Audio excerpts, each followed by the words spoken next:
Hey, what's up, guys? Welcome to another episode of We Ballin' Over Here. My name is Ogary, and yes, you guessed it right. We are here to talk about them Toronto Raptors. Let's get into it. Unfortunately, the Raptors didn't come out victorious last night. They did play the Houston Rockets, and they did fall short by a score of 116 to 100. I mean, it is preseason, so we're really taking these games with a grain of salt. We're not panicking. We're not overthinking it. We're not saying, it's collapsing. No, no, no, no. Relax, relax. It's preseason. Raptors are gonna be fine. It was a good game. It was entertaining. Got to see some of our young players come out. And I'm not gonna really dive into that game per se. I just want to talk about what I've been seeing in the preseason and some of the things that I believe that we kind of have to nip in the butt early because it seems to be an ongoing problem. And I'm hoping that in the next coming weeks, as when the season starts, it won't be something that we're still concerned about, or if we are concerned, not as concerned about it. So, yeah, let's get into it. But briefly, just to get into the game, as I said, the Raptors did lose their first loss of the preseason, and it came against the Houston Rockets, 116 to 100. The Houston Rockets, I find that they have a very young team, and I'm really happy with some of their young players. They seem like a team that is poised to be very, very, very difficult to deal with in the future because from what I've seen last night watching this game, their team is just stacked and like they have a lot of young players, a lot of athleticism. You turn your head, by the time you turn around, somebody's flying a dunk on you. So there's a lot of benefits that I'm seeing with the Houston Rockets. As you know, I am a Toronto supporter 100%, but at the same time, I'm a basketball fan, so we always have to give credit where credit is due. And as I said, I want to give a special shout out to some of the players on the Houston Rockets. For instance, Jalen Green, I really do think he has potential to be a superstar in this league. Maybe he has to get better on the defensive end, but his offensive powers that he has right now, he's dominant, man. And if you mess around, you gonna catch a poster. Jalen Green gonna catch you on a poster. So be careful of him.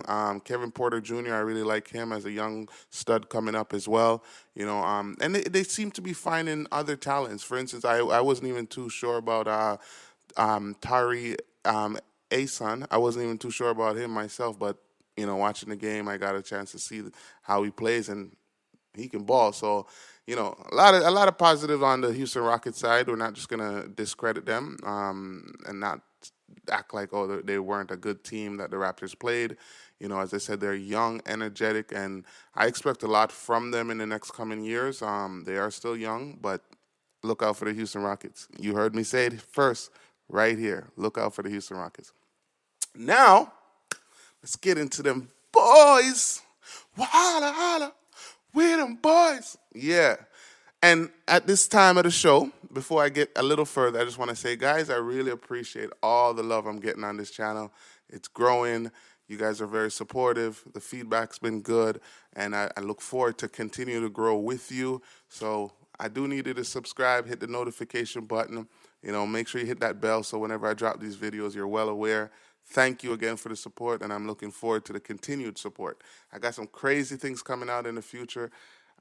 I'm going to share with you. Just got some great news yesterday as well. But this segment of the show is called Little Notes. Yes, this is where I, dive into it a little bit just based off of my seeing what I saw while watching the game. So I wrote my little notes down so that I can come to you and discuss it a little bit. As I said, it's not mainly about the game that I want to focus on because, as I said, this is a preseason game. I do expect that there will be, different things that we see that the team can work on. But when things are consistent and glaring, I think we kind of need to really touch on it a little more because it seems like it's an ongoing problem and it doesn't just stem from this preseason. It is something that's happened last season, and I really do want to address it from early, and hopefully, it's something we can look forward to working on, or something we can address as the season goes on. So, as you know, last night, or if you didn't know, I'm going to let you know, Fred VanVleet wasn't able to play yesterday. So definitely it wasn't a full team that's out. So, and one of the complaints I'm going to have, he definitely could have contributed to us having a better result in that area. So it's, as I said, with a grain of salt. Nothing is set. A lot of things could have been different. We didn't have certain players. So this is preseason. This is where you get rid of the rust. This is where you come out and like you really get back into the shape of things. Remember, these guys have been on their summer vacation. Yes, they're training, but sometimes you can't simulate being in front of a crowd, going against certain teams and, guys that's running actual plays. So there's a lot of things that come into play when you actually get onto an NBA court, not just the fact that you're playing basketball. No, there's a lot of things around it that contribute to the overall outcome of the game. So there's a few things that I noticed. I just want to quickly go into it. As I said, there was no Fred, but that's not the end of it. We still show must go on, right? We're in the entertainment business. Show must go on. So I was happy to see Christian Koloko come out and play really good defense. Had his 4 blocks. He did his thing, and it was good to see that he was a paint presence. I know he's still young, so we can't put too much pressure on him. He is just a rookie, guys. It's his first year in the NBA. He's a second-round pick. He has a lot of growth to come as his career goes on. So don't hold everything against him right away. He's still a young player with a lot of potential. I really like what I'm seeing with him, and I still do think we have to do a better job of getting a more traditional big that can really hold their own in the paint because we have guys like Joel Embiid, you have the Joker you have to go against, and we can't put a guy that's a second-year player just getting in the league in that position to hold us down if we want to be a championship team. Not saying that he's not capable of doing it, but I'm saying it's a tall task for a player in his first NBA season of his career. So that I do want us to address our big man issue. But one of the glaring problems that keeps bothering me, and it's been bothering me from last year, it's a drought. There is a time we go into a drought, like a good 3, 4, 5 minutes pass, and we can't score.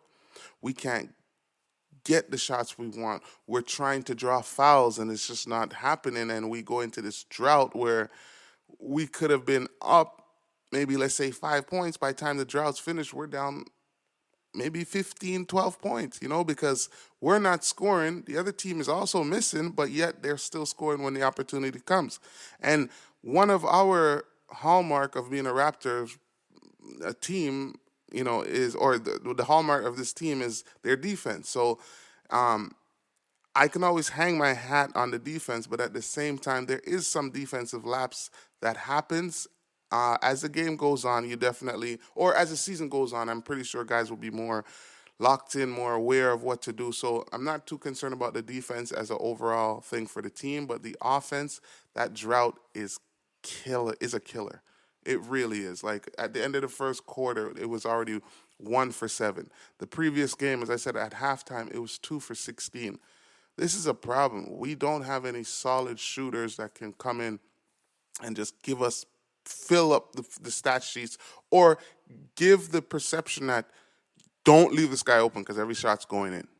So that stretches the floor. That allows the paint to not be as clogged because guys got to stay out on that shooter. And I don't believe we have that knockdown shooter that anyone in the league fears. And I think that's something we have to work on.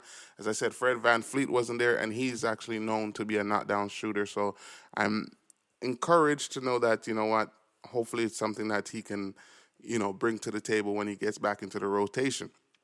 But I don't want to go into the individuals, but I just want to, just briefly, as I said, there's a lot of things that I've been noticing. I got to give Precious Achiuwa a lot of credit. Precious Achiuwa has taken this game to a next level. It is clear as day.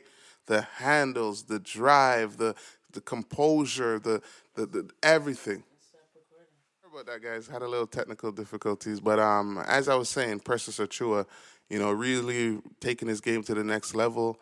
Loving what I'm seeing when it comes to the handles. I like the aggressiveness as usual. Precious Achiuwa has always been like that. So, all in all, a lot of great things. Let me just see the final little stuff on my little notes. Look out for it. As I said, the 1 for 7.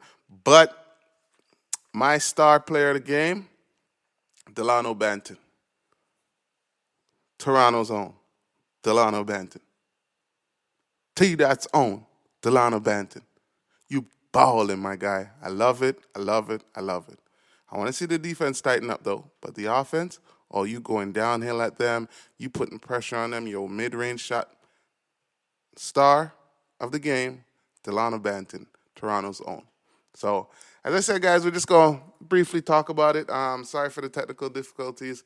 But don't forget to like, subscribe, hit the notification button. We balling over here. I got some great content coming. Oh, man, I'm excited for it. Something I've never done before, and I really want you guys to be a part of it and just join the experience. Let's grow together. And I can't grow without y'all. So please like, subscribe, hit the notification button. We balling over here. Yes, sir. Yes, sir.